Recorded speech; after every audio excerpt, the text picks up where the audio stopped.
Hello students, कैसे हैं आप सब? Fine, good. स्टूडेंट्स, जब काम पास्ट में स्टार्ट होकर प्रेजेंट में चलता रहे तो मैंने आपको कौन सा टेंस बताया था? Present continuous. और स्टूडेंट्स, जब हम प्रेजेंट कॉन्टीन्यूअस टेंस आपको पढ़ा रहे थे तब मैंने आपको एक बात और बोली थी कि प्रेजेंट कॉन्टीन्यूअस में काम जो है पास्ट से स्टार्ट होता है और प्रेजेंट तक चलता रहता है, लेकिन काम के स्टार्ट होने का टाइम नहीं दिया होता है। लेकिन स्टूडेंट्स, जहाँ पे टाइम दिया जाए वहाँ पे मैंने आपको बताया था कौन सा टेंस होता है। Have you recall? Yes, present perfect continuous tense. Students, आपने बिल्कुल सही पहचाना। जहाँ पे काम पास्ट से स्टार्ट होके प्रेजेंट में भी चलता रहता है वहाँ पे हमारा प्रेजेंट परफेक्ट कॉन्टीन्यूअस टेंस होता है।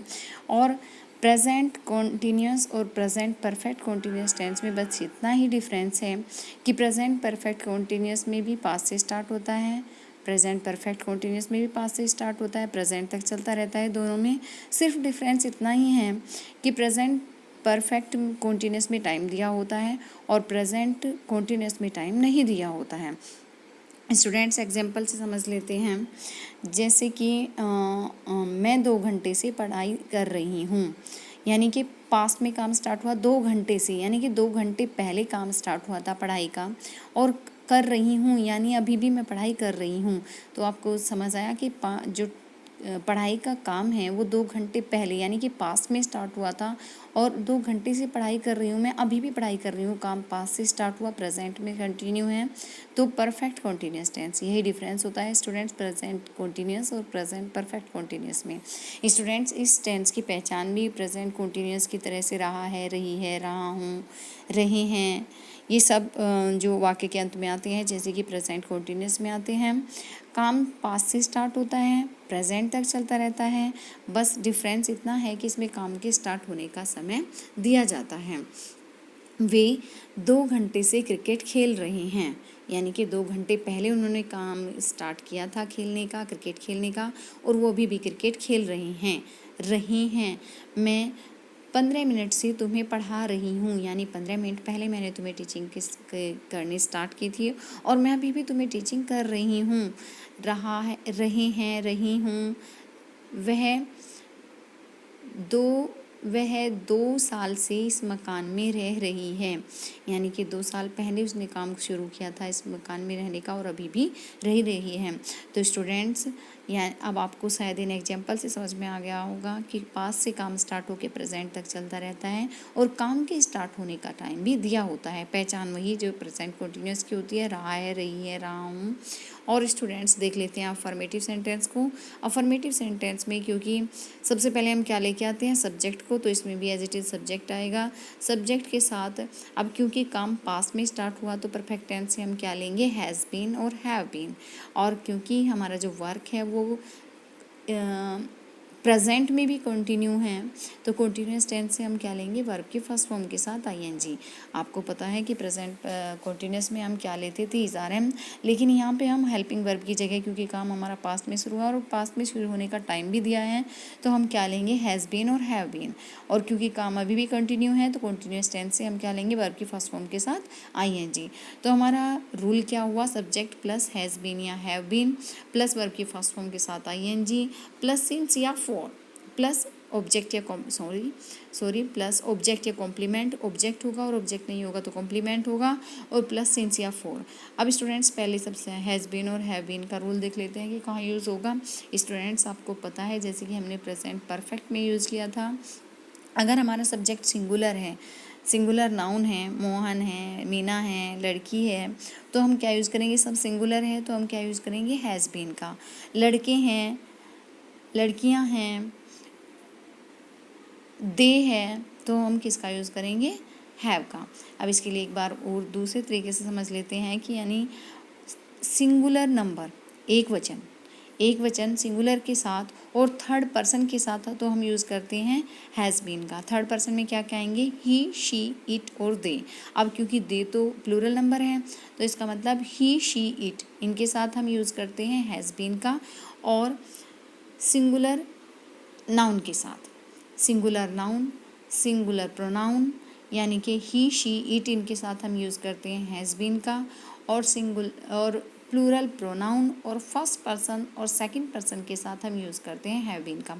फर्स्ट पर्सन और सेकंड पर्सन में क्या आएगा, फर्स्ट पर्सन में है आई और वी, सेकंड पर्सन में है यू, और थर्ड पर्सन का प्लूरल नंबर बचा हुआ था दे, यानी आई वी यू और दे, इनके साथ हम यूज़ करेंगे हैव बीन का। प्लस अगर हमारा जो नाउन सब्जेक्ट है वो नाउन है और प्लूरल है तो उसके साथ भी हम किसका यूज़ करेंगे, हैव बीन का। अब एक चीज़ बचती है सिंस या फॉर। स्टूडेंट्स, जब टाइम फिक्स कर दिया जाए तो हम यूज़ करते हैं सिंस का। जैसे कि हम कहें कि 2 बजे से ये पढ़ाई का कार्य कर रहा है, 2 बजे टाइम बिल्कुल फिक्स कर दिया तो हम किसका यूज़ करते हैं, सिंस का। सिंस 2 o'clock, ये शनिवार से वर्षा हो रही है, टाइम बिल्कुल फिक्स कर दिया, दिन कौन सा था, शनिवार का, सैटरडे का, तो हम किसका यूज़ करेंगे, सिंस का।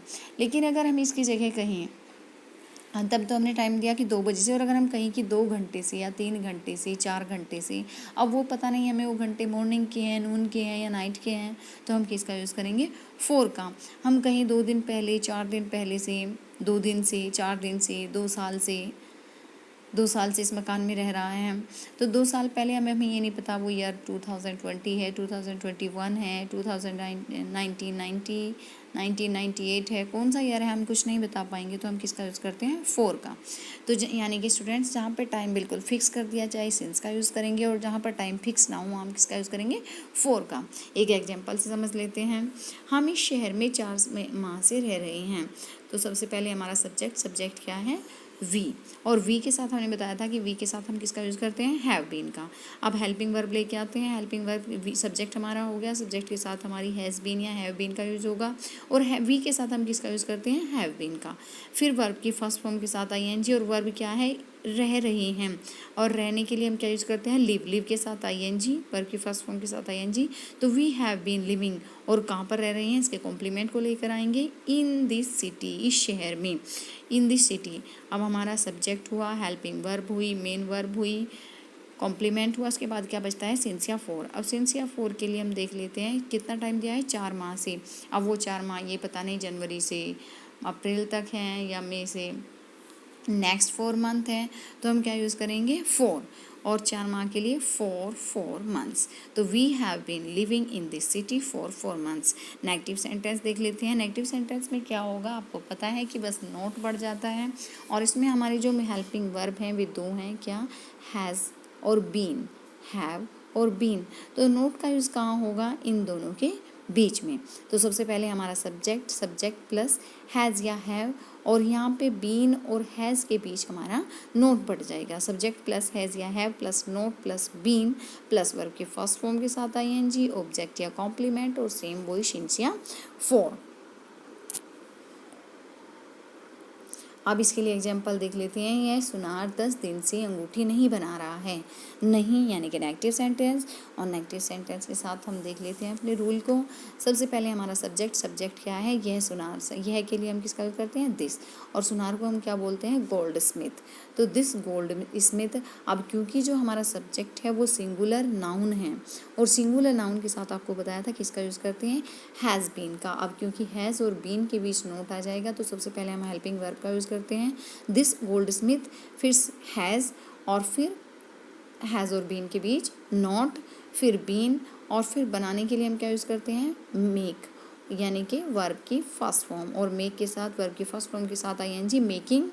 और क्या नहीं बना रहा है, द रिंग।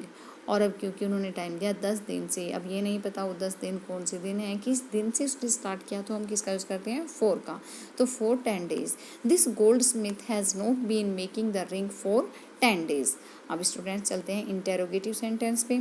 इंटेरोगेटिव सेंटेंस, वो मैंने आपको बताया था कि इंटेरोगेटिव सेंटेंस हर वीडियो में मैं आपको अब तक बताती आई हूँ कि इंटेरोगेटिव सेंटेंस 2 टाइप्स के होते हैं। एक वो जो क्या से स्टार्ट होते हैं, और एक वो जिसमें कोई क्वेश्चन किया जाए। अगर क्वेश्चन किया जाता है तो हम सेंटेंस की स्टार्टिंग कहाँ से करते हैं, उस क्वेश्चन की वर्ड, जो क्वेश्चन वर्ड है उसकी इंग्लिश से, कौन, कहाँ, किसने, किसको, कैसे, उस वर्ड की हम इंग्लिश लेके आएंगे। और अगर हमारा सेंटेंस स्टार्ट है क्या से, तो हम कहाँ से स्टार्ट करेंगे, हेल्पिंग वर्ब से। और हेल्पिंग वर्ब कौन सी है इस सेंटेंस की, इस टेंस की, हैज़ या हैव। तो सबसे पहले हमारा WH वर्ड नहीं है तो हैज़ या हैव प्लस हमारा सब्जेक्ट, और सब्जेक्ट और बीन के बीच में, क्योंकि हैव तो पहले आ चुका है, तो यहाँ पे सब्जेक्ट और बीन के बीच में हमारा नोट पड़ जाएगा। फिर वही वर्ब के फर्स्ट फॉर्म के साथ आईएनजी, ऑब्जेक्ट या कॉम्प्लीमेंट और सिंस या फॉर। एग्जाम्पल, क्या यह नौकर 1 वर्ष से अच्छा कार्य कर रहा है। अब क्योंकि जो हमारा सेंटेंस है वो किससे स्टार्ट है, क्या से, तो हम किससे स्टार्ट करेंगे, हेल्पिंग वर्ब से। और हेल्पिंग वर्ब पहले हमें देखना होगा कि हैज़ का यूज़ होगा या हैव का। अब क्योंकि जो हमारा सब्जेक्ट है वो क्या है, यह नौकर, यानी कि दिस सर्वेंट, तो दिस सर्वेंट यानी कि सिंगुलर नंबर, और सिंगुलर नंबर के साथ हम किसका यूज़ करते हैं, हैज़। सबसे पहले हमारी हेल्पिंग वर्ब हैज़, उसके बाद सब्जेक्ट दिस सर्वेंट। नोट का यूज़ नहीं हुआ है तो नोट को स्किप करते हैं। फिर बीन, और वर्ब क्या है, अच्छा कार्य करना। कार्य करने के लिए हम किसका यूज़ करते हैं, डू का, और डू के साथ आईएनजी डूइंग। और अच्छा, अच्छा के लिए क्या यूज़ करते हैं, well. Have this servant been doing well, और फिर टाइम, टाइम कितना दिया हुआ है, 1 वर्ष से। 1 वर्ष नहीं पता है, जनवरी है, कौन सा वर्ष है, 2020 है, 21 है, कौन सा वर्ष है हमें नहीं पता है, तो हम किसका यूज़ करते हैं, फॉर का। Has this servant been doing well for a year. तो स्टूडेंट्स, आई थिंक ये सेंटेंस, ये टेंस भी आपको समझ आ गया होगा। स्टूडेंट्स, फिर भी आपको कोई डिफ़िकल्टी फील होती है तो आप मेरे नंबर पे कॉल करके पूछ सकते हैं। स्टूडेंट्स, मिलते हैं अपनी नेक्स्ट वीडियो के साथ। Till then, okay, bye bye.